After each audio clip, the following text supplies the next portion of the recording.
Well, welcome back to the Ocean Studio here as part of the Yow'el blog. I'm your host, Craig Wynn.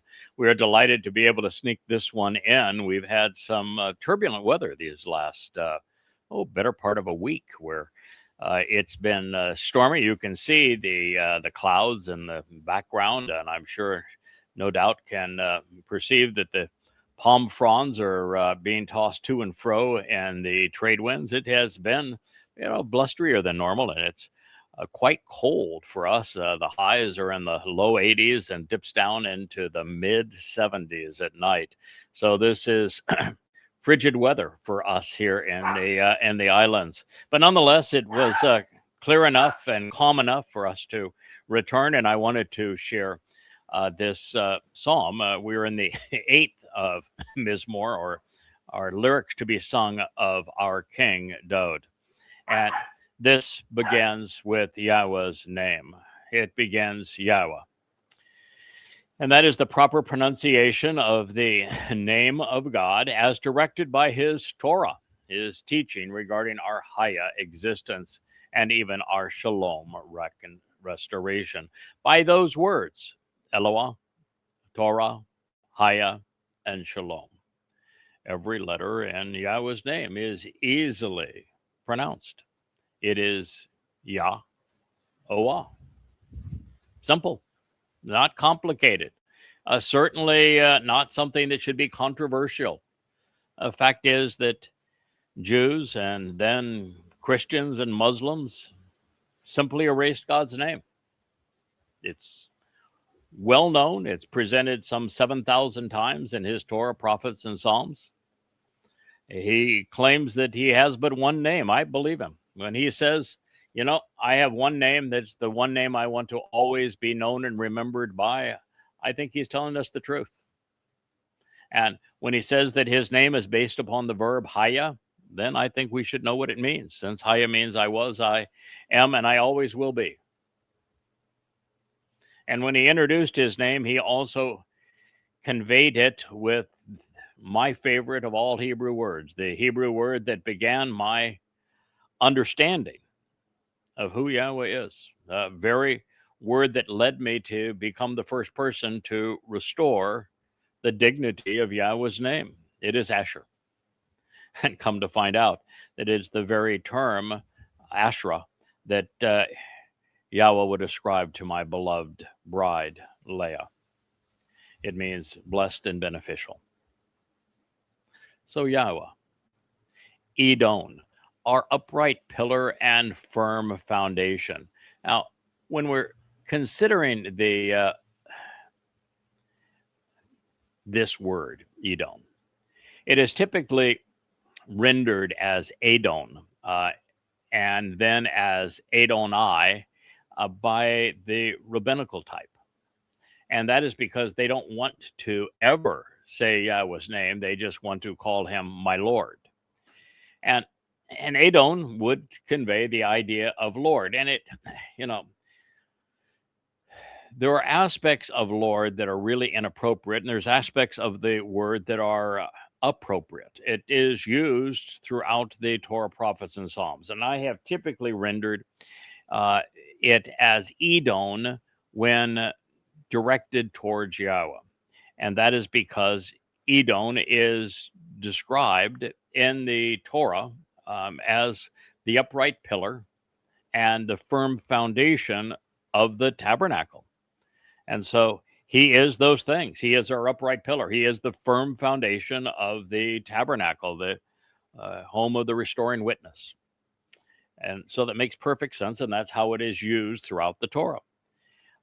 When it is described as Adon, it can also be applied to God and to man. It was used primarily as an honorarium.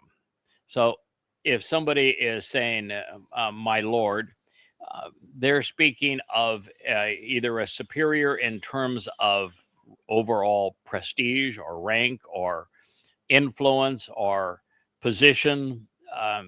And it's very much like if you go back to the time that I was a young man, which, depending on which life you're looking at, was anywhere between, 70 years ago and 7,000 years ago. I'm laughing here. Yeah, I'm looking pretty good for 7,000 years old. Uh, it was used like we use sir. Yes, sir. You would say of an elder that you had some respect for. Yes, sir. No, sir. Uh, and so it is used very often in that sort of way. Here it's our because it was followed not by ani, which would be my, but anaknu, which would be our or us in Hebrew. And so it's fine from that kind of an idea. It's a sign of respect. Um, there are two Hebrew words that convey this. One is Baal, and the other is Adon or Edon, and they they have a slight difference between them in that Adon only means Lord and Master. Um, Edon only means it's written the same exact way, by the way, upright pillar and firm foundation. And Baal would add to that husband, while they also, each of them, could address this Lord and Master concept. So you have Adon, Lord and Master, Edon, upright pillar and firm foundation, and Baal, husband, in addition to Lord and Master. Now, there is a positive spin, as we have learned, relative to being Lord and Master as a husband, as well as Lord and Master of a domain. Um, Dowd, when he was king of Israel, was the Lord Master of Israel. That's the nature of a king, and God's form of government is going to be as a result of as a beneficial and benevolent leader. But he is king. We're not electing. We don't. God's not going to say, I'm a big fan of democracy, and we're going to hold a vote, and all those who want to be leader, submit your resumes, and then we'll have debates and speeches, and the people can decide. Well, the last time Israel was given the opportunity to decide, they chose Shaul, and he's known for opposing the Torah, being viscerally aggressive in trying to kill Dowd, and of being demon possessed. And his namesake would create the most egregious religion of all time, Shaul, who became Paul, who God calls the plague of death. So God's not going to do that. And he is going to have a supreme and sovereign leader over his people. God does not want to himself be responsible for the nitty-gritty day-to-day management of anything. He works through people. You can hear in the background that is Kara telling Wookiee that she wants the ball that Wookiee has manned up and taken. Wookiee is trying to get Kara to recognize that there is a difference between boy dogs and girl dogs. And Kara's not buying it at this point. So Wookiee is the Edom in this situation of the ball. So the reason I'm going through this is that I think it's important that we recognize that Yahweh wants to be known as our Father, and that he is Almighty God, that these are his titles, and he chooses to work through people who have different levels of authority in speaking for him, and that there are very positive as well as negative applications of Edon and Adon as well as Baal. But the biggest issue with Baal is that it was misappropriated, as was Adon, Lord. Both of them were misappropriated by the adversary, as he does. He also misappropriated Ashar, becoming Asherah, the mother of God, the queen of heaven, and virtually every religion, including Christianity. And it's prevalent also within Islam. So these are she definitely has an opinion as to what is important to her. And so these are things to understand, that Satan misappropriates the things that God cherishes and that he uses as symbols. You look at the fact that he has designated the role I'm playing as being a bull, and yet you look at the bull and it's a preeminent source of worship, if you will, a false god in so many pagan religions. So something misappropriated from God, as was Ashar, as is Baal. And the case with Baal, when Elijah, opposed the religious and political establishment of Israel, his enemy was not Baal and it wasn't Asherah. It was the religious pontificators on their behalf who were preaching on behalf of a false god and false religion. So just something to keep in mind as we come across Edom. We're always learning and we have to refine our understanding. So this is Yahweh, Edom, our upright pillar and our firm foundation. And then he asks a question, Ma. Ma is an interrogative in Hebrew, and it's considered a interrogative pronoun. And it encourages us to ponder the implications behind the who, what, why, where, when, and how characteristics associated with the persona or designation of God in this case and his people. So who is awesomely magnificent, Adir, powerful and majestic, superior. How superior, how magnificent, in what ways is your name?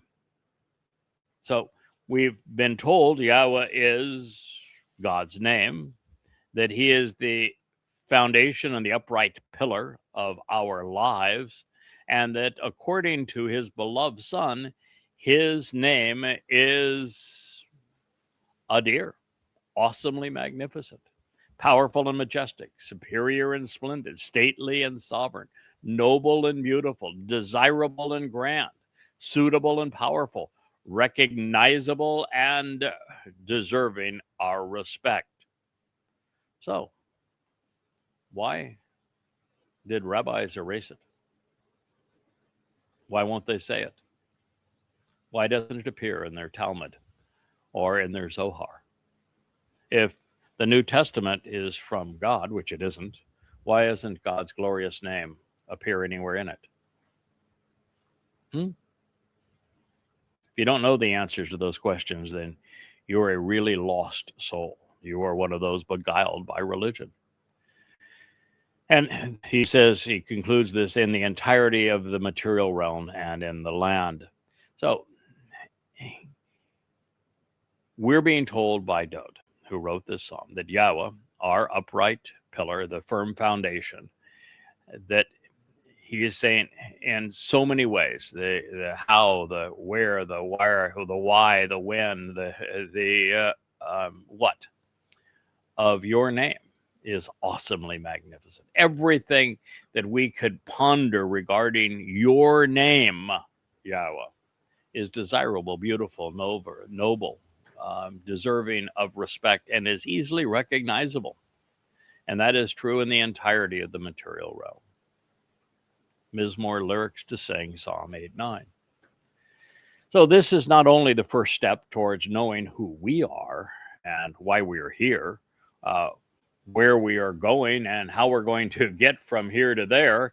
It is the only responsible, rational, and respectful approach to God.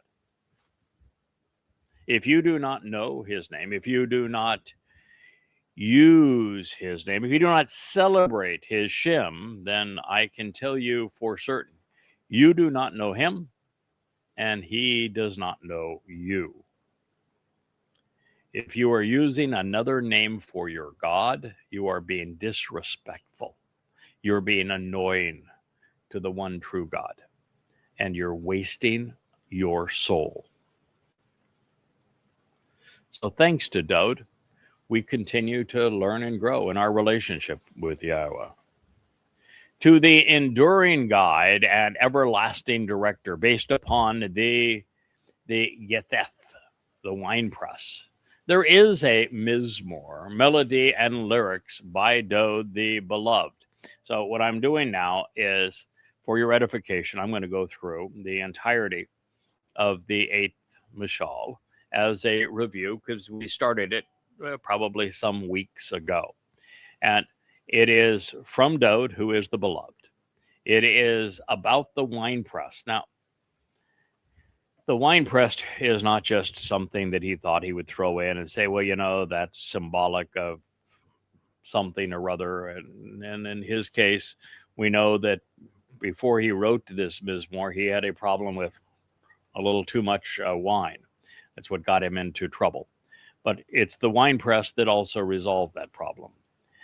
There is a man known to Dowd that emerged from the winepress earlier in his life, at the transition point in his life, and that will come again, emerge from that winepress to restore his people unto him.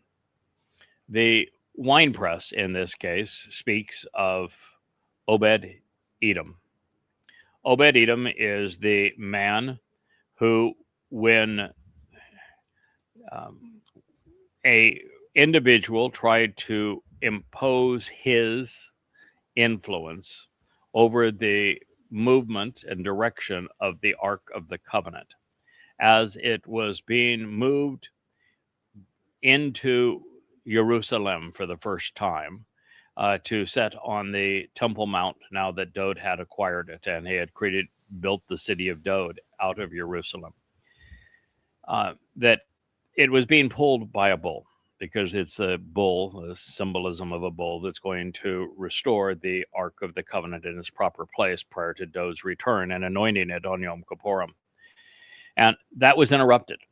And Dowd had a tizzy fit. He began what was a very sad episode in his life, where he felt that it was appropriate for him to lash out at God, to be angry at God. And he didn't like the fact that God killed the man who tried to interrupt the process of bringing the Ark of the Covenant into its proper place. And so Dowd just gave up and said, okay, I don't understand how we're going to get it from here to there, so we're just going to leave it where it is, and you can figure it out, God, because I don't appreciate you killing this man. And God says, all right, there we go. I'll have the Ark protected by Obed-Edom, the man from the winepress. And he will reveal all of the blessings of that Ark. He will keep it in his home. And then when it's time, he will make certain that it's properly moved to its correct position under the tent of the restoring witness on the Temple Mount.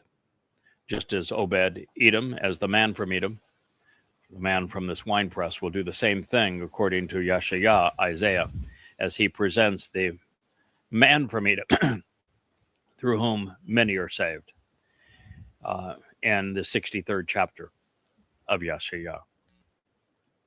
And so this is what Dowd is speaking of at this point, of how Obed-Edom will become the man from Edom, and that many will be saved as a result of the one who comes out of the winepress.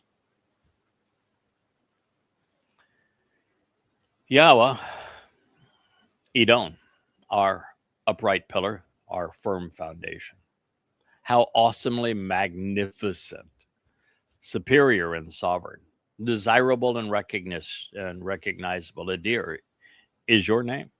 So if you think I'm starting at the end, since that's the passage I just read, understand that the first and the 8th statement of the 8th Mizmowr or psalm, it begins and ends the same way.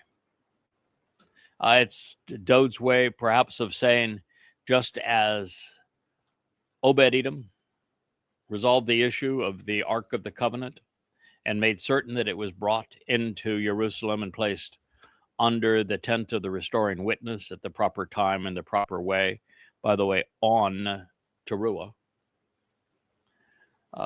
So shall he reposition the Ark of the Covenant in a way that saves many.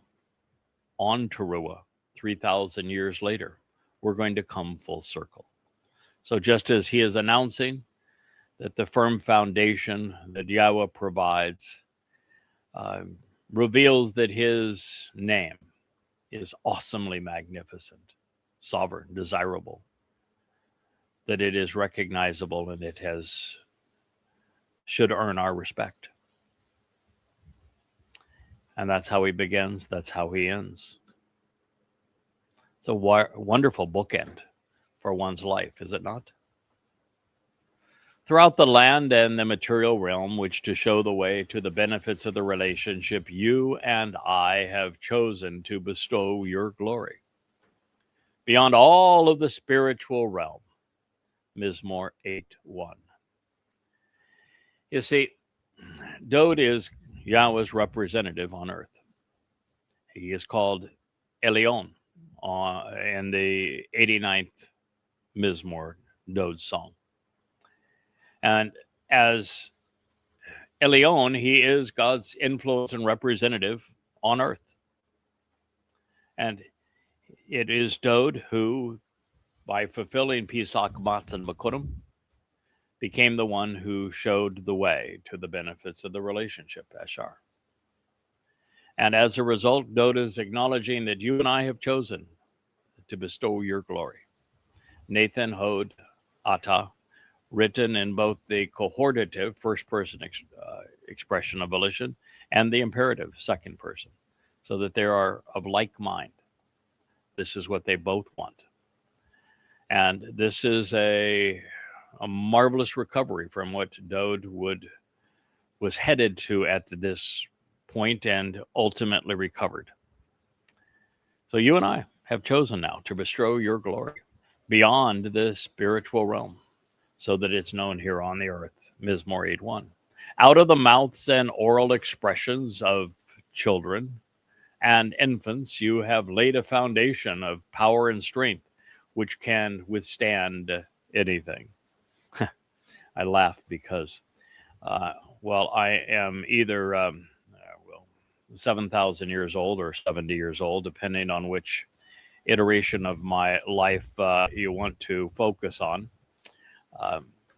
The fact is that Yahweh refers to me as young man. When we have a chat, I'm always, okay, young man. And so what he's officially saying is that he's father and we are all his children. And that it's amazing what the children of God can accomplish. And that through his children, Yahweh has laid a foundation that is empowering, that is strengthening, it's emboldening, that can withstand anything, Oz. It is why one of the two support columns for the temple, the one on the left or the north side, suggesting that it would be representing Goyim, where the one on the right side, Yakin, represents the Yehudim, and Dowd being on the southern side of a temple facing east. And the one on the north side, the left-hand side, is Baos. Sometimes it's pronounced as Boaz, but Oz and Oz, it's the same verb in Hebrew. It means to empower and to strengthen. Ba means with. This name is introduced as Ruth's husband. He is the Baal of Ruth, who is the ultimate shepherdess, who announces to him that she's symbolic of the Amah, this productive mother. And She says, I am your productive mother, and I will deliver to you the Ga'al, the kinsman redeemer, Dowd.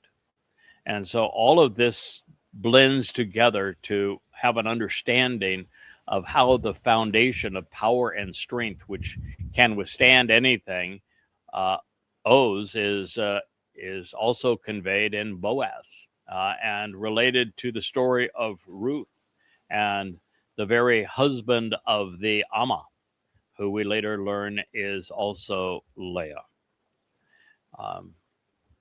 It makes this prophetic, and it conveys all of those insights because it is Yahweh's intent to lay a foundation of power and strength which can withstand anything through his deployment of this man known as Boaz, known also as Ethan Ha Ezraki, something we will discover and explore in great detail later on. And this is the man that has the most influence on restoring Dowd's relationship with Yahweh. So this is an order to put a stop to the adversary who is trying to control, constrain, and diminish you in this hostile force which brings trouble by being antagonistic to you, as well as to hold the guilty accountable by punishing the perpetrator. 8:2. Dowd would fight many demons. He began life by fighting the chosen king of Yisrael, Shaul, who tried to kill him.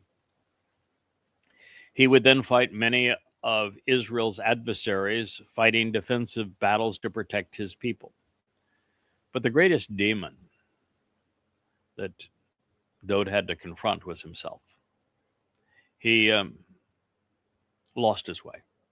He fell precipitously. And it's well known what he did and the various mistakes he made along the way. And for most people who are not thoughtful in their understanding of the Hebrew text, they would say that Dowd disqualified himself as the Son of God, as the Messiah, as the returning King, and certainly as our Savior and as the sacrificial lamb of Passover. But that's only because they would render the Hebrew words like tamim incorrectly as perfect, as opposed to correctly as completing the job, getting it done, having the tenacity to take the mission all the way to the finish line, fulfilling your responsibility. And under those bases, then Dowd was accountable. And so this is a realization that, there were all sorts of adversarial things swirling in and around Dowd that had to be controlled, they had to be diminished, they had to be constrained, and that this man named and considered Oz, whether it's Boaz or simply the fact that the bull is powerful and strong. That's how Dowd's demons were resolved. Then he says, truly, when I look at your heavens, the universe and the spiritual realm, and the accomplishments of your fingers, the moon and the stars, which to reveal the benefits of the relationship you have fashioned and formed, what is enowsh, mortal man by comparison? Well, the fact is that Dowd by this time had become aware that there were two luminaries, both great from God's perspective, and that they would shine most brightly in fulfilling and announcing the fulfillment of the Mow'edim. They were signs of the Mow'edim, which are the restoring witnesses to the eternal testimony. They began in the spring with Pesach, Matzah, and Bakurim, which were fulfilled by this man, Dowd, and year 4000 Yah in 33 CE, just as the fourth day of creation details, and that his achievements, his accolades, his very reputation would be reflected and restored by the moon, the lesser luminary, during the time of darkness. And so he's saying, so what is and who is this mortal man? And so again, it's prophetic. It's a teaching moment. It brings all of these insights together so that we realize that the stars are speak of the luminaries, and the moon is the one that reflected Dowd's light and the one who resolved his problem at this time. And it says, you are mindful of him and the very Son of Man, that surely you take stock of him and relate to him. 8:4. And this is something that I have been studying here in the evenings after the show. Yes, I only work a 90-hour a week, and that means I'm only working half time, because that means I'm working 13 hours a day as a 90-hour work week. And so that means I'm working half time. It's a half-time job. But the other half time, besides sleeping and eating, I'm studying a variety of subjects that I find interesting. And one of them has to do with the unique nature of our planet and who we are on it. And when I returned to the conditions, the story of Eden, the Garden of Eden, and learned that it was Yahweh who caused the fall of man, and learned why he had done so, and where man had failed in the garden, and then came to appreciate that we're being taken back to the garden. Just like the psalm comes full circle, we're coming full circle. We were given the opportunity to excel in the garden and failed. And we're being brought back to the garden after 6,000 years of being outside of it to be given the chance to succeed. And there are three things essentially that God wants: us to be observant, us to be responsive, and us to be reliable. And this is how God would take stock of man. This is what he is expecting from man. So as I looked at the garden, Gan means protective and enclosed environment that's suitable for life. And when Yahweh was returning the entire earth to the conditions of Gan, I began to perceive the earth as a sheltered and enclosed garden, conducive to life, that was protected. And in that regard, I was besieged immediately thereafter as I surveyed YouTube, which is kind of my way of winding down at the end of the day. All of these programs that were on how uniquely tuned the earth is for life. Some of them would say, by comparison to the earth, Mars, for example, and the moon are both hideously toxic. Humankind can't live in either place for any length of time. And they went through the uniquenesses of Earth, and they would do 2 and 3 hours on all of the things that had to be perfectly positioned, sized, and everything for life to exist on this planet. And then they go through the exceeding unlikelihood of intelligent life. And then they'll go and they'll analyze the universe and say that when you consider how many unique things have to be right for a planet to be conducive to life, it is almost certain that there is no life on any other planet. And we realize just how unique this place is, that it is a place conducive to life. And that's what we're given this final opportunity to get our act together, so that Yahweh can take us off of this planet and explore the rest of the universe, where we're likely to conceive life with him in new places. So when you think of it that way, what you come to realize is what Dowd is saying here, that man really is in the center of the universe, as is this planet. In fact, the universe is equally distant all around us. We are in the center of the universe. We are the one place where life was conceived, where it thrives. We're in the one place where we're being given a second chance to demonstrate to our Creator that we can be trusted by Him, that we're interesting, that we're good explorers, that we're observant, that we're responsive, and that we're reliable. That's why this says Zacharyah. And Zacharyah doesn't just mean that you are mindful of Him. It means in particular that you remember, you celebrate the most memorable of men. You celebrate the very Son of Man, such that you take stock in Him. You relate to Him. When you understand God's whole story from beginning to end, that is a very powerful, very profound thought. Therefore, you have made Him somewhat diminished, withholding something from God. And yet you have surrounded and enveloped Him with honor and respect, and with an abundance of riches, with a powerful presence and a glorious reward, along with the most appealing attributes, valuable qualities, and useful attitudes. 8:5. Do you know what he means by all of this? I do. God is 7-dimensional. The universe He conceived is 6 dimensions. Our planet and the realm that we understand is 3.5 dimensions.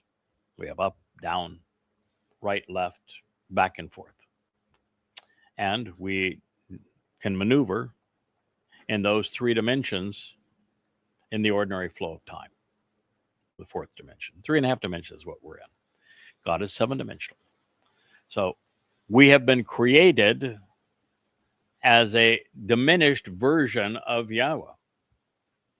And God's not going to enhance us, empower us, enable us, and increase our dimensionality from 3.5 to 4, 5, 6, and 7 until He knows that He can trust us. And He can't trust us until there are enough of us who relate to Him, who are observant, who closely examine and carefully consider the information He has provided for us to understand, who then respond to Him and contribute to the relationship. And when they make a mistake, they learn from it and grow as a result. When they trip and fall, they get back up and get going, therefore demonstrating that they are dependable. And it's only then that God's going to say, I can trust you enough to empower you up to 7 dimensions, so we will not have a diminished difference between me and you. So we can relate directly to God in a far more exciting and empowered way. But you see, with every increase in dimensions, there is an infinite increase in choices and of opportunities. And we just can't be trusted currently with following God's instructions regarding how to capitalize upon and do no harm in, and yet enjoy being elevated past our current 3-dimensional realm. And our brains don't process typically things that are infinite. In fact, we can't. But I just want you to have some appreciation for the fact that with each increase in dimensionality, for example, in time, time exists as a photon of light, and therefore all time can exist simultaneously. You can witness the past, you can witness the future, and you can travel throughout this universe great distances in no time. So it's a marvelous kind of thing. And light energy is E equals mc squared. It's the square of the speed of light times matter that is equivalent to energy. So we're being empowered. God is enabling us, enriching us, so that we're more like him through this process. So we are going to be surrounded ultimately by honor and respect, with an abundance of riches, with a powerful presence, a glorious reward when our physical bodies are transformed and the carrier of our soul becomes radiant energy and light as opposed to this physical being. And the combination of our soul that has unique attributes and qualities and attitudes, and our nesama that is the carrier of our rational thought, that all of this gives humanity this most appealing possibility of valuable qualities and useful attitudes and aptitudes. Pretty heady stuff so far, isn't it? This is revelation for graduate school level, if you will. So you have provided him, speaking of humankind, with proverbs, with mashal, and allowed him to exercise his free will, sharing these memorable messages, particularly about leadership. I pause here because I have discovered over these past few days who actually wrote the mashal, what their purpose is, what they're about, but actually who authored them. And so this message now rings far more powerfully, particularly as it comes from Dowd. Because in the other studio, we're examining Dowd's lowest possible moment. And we know that he recovered from that. We know from the final word picture, the final mashal, that he had a visit from the Amah, the productive mother, who is Asherah, the most beneficial and blessed of all women. And that he sobered up as a result of that, but that there was another visit. And the evidence of that visit turns out to be the most glorious of all songs, the 89th Mizmowr. And that's what was delivered to Dowd by the one who is credited for writing 30 of the 31 mashal. And so by Dowd conveying all of these very profound thoughts about who we are, who Yahweh is, and how we bridge the gap between them, between he and us, the person who provided the memorable messages, the proverbs that allowed him to express himself this way and lead in this manner, is the very person who co-authored the 89th Mizmowr with Yahweh and delivered it to Dowd. So in these words, if I had read this a week ago, I wouldn't have seen that. Reading it now, I know. And we'll get to a point where you're going to know what I know as we continue to progress with all of this. And so this means you have provided him with proverbs and allowed him to exercise his free will, by sharing these memorable messages with him, by revealing the mashal to him, all accompanied by the accomplishments of your hands. In other words, it was the hand of God that provided the mashal to Dowd to teach him what he had missed, so that he could become the man we know him to be. And it says, you have placed everything under his feet, so that he might stand. His stance might be righteous. Mizmowr 8:6. You know, you read these things and you realize just how far we have come. I'm sharing this with you as the first volume of Coming Home. Um, Here it is in its new look. And in this, you know, you can see I'm going through the Mizmowr and sharing them with you. The 10th chapter of Volume 1 is where I present the 89th Mizmowr, Dowd's song, for the first time. And I have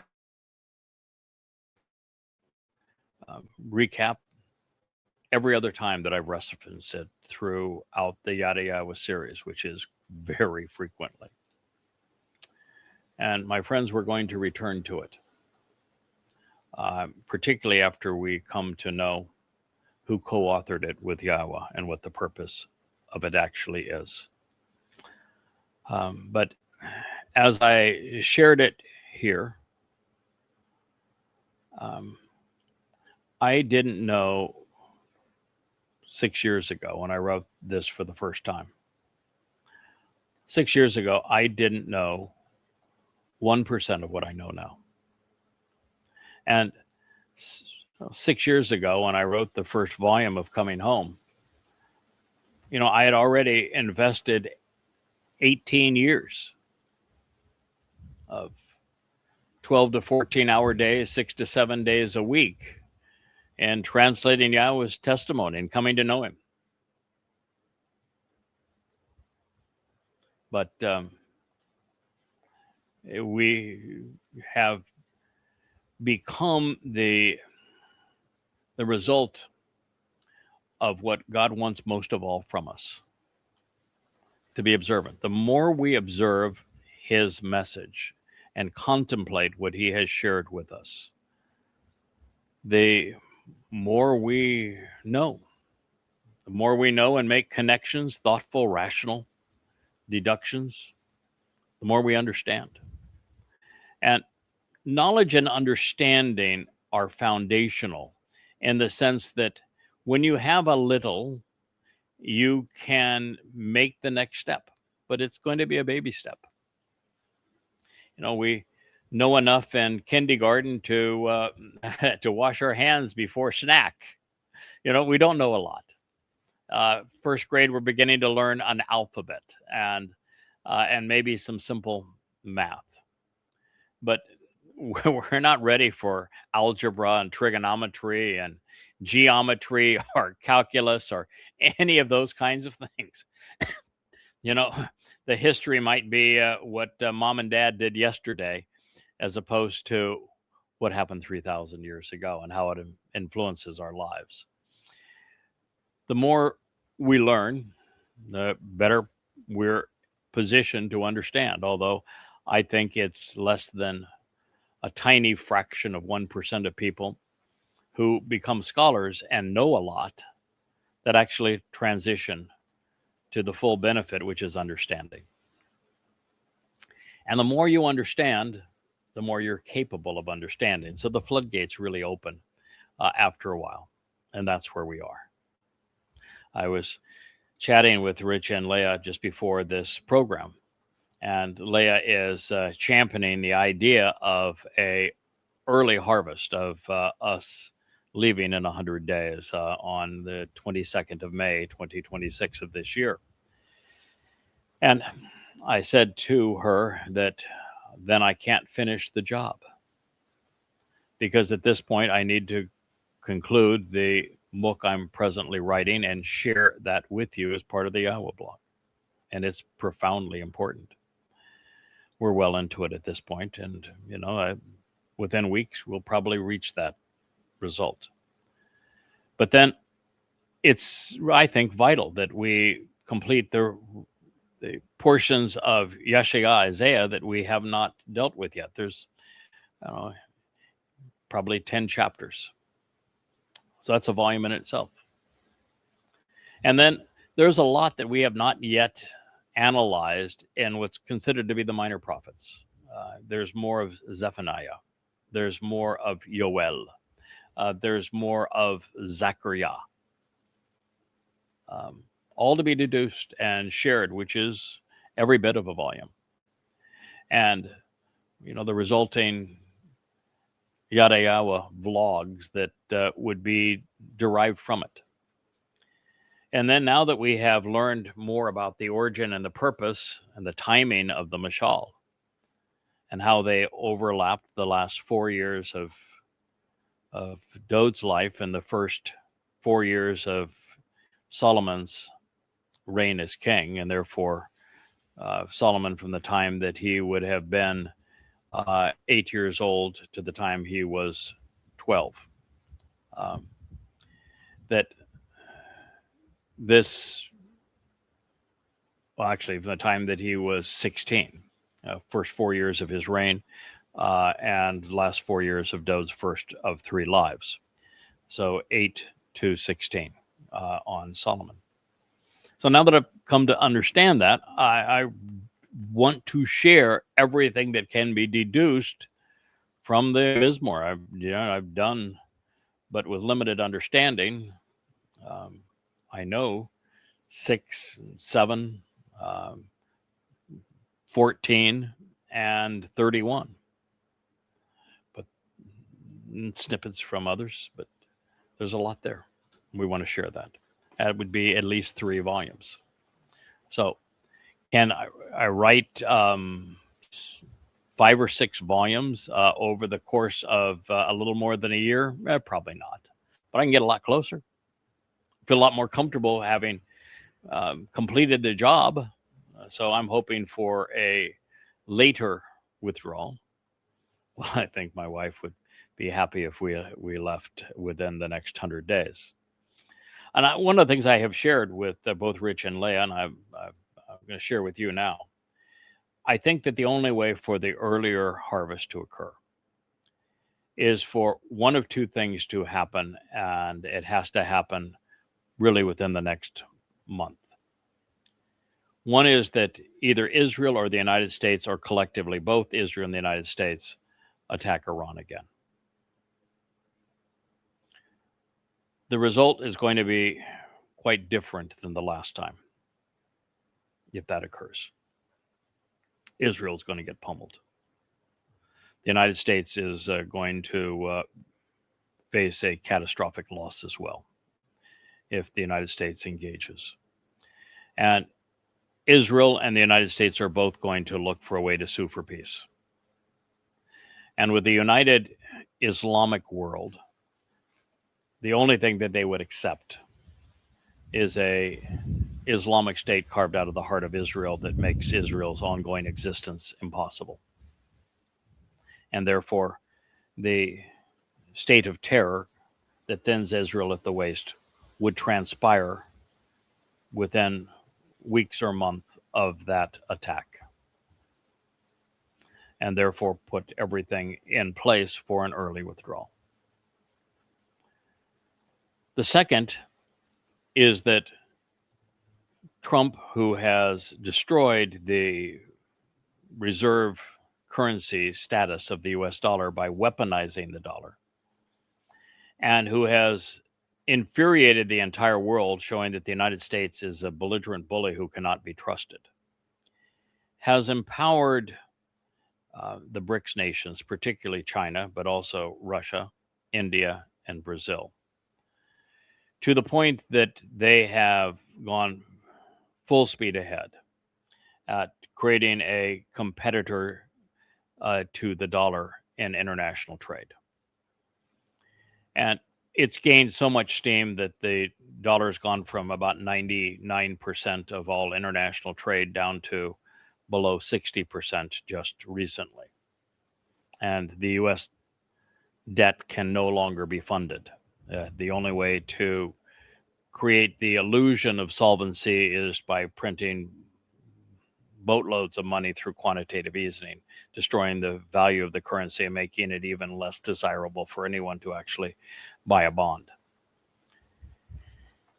That being the case, if over the next month Trump does something again that causes those nations to say, let's stop kidding around, let's stop the slow pace of divesting from treasuries, U.S. treasuries, and pulling away from the U.S. economy.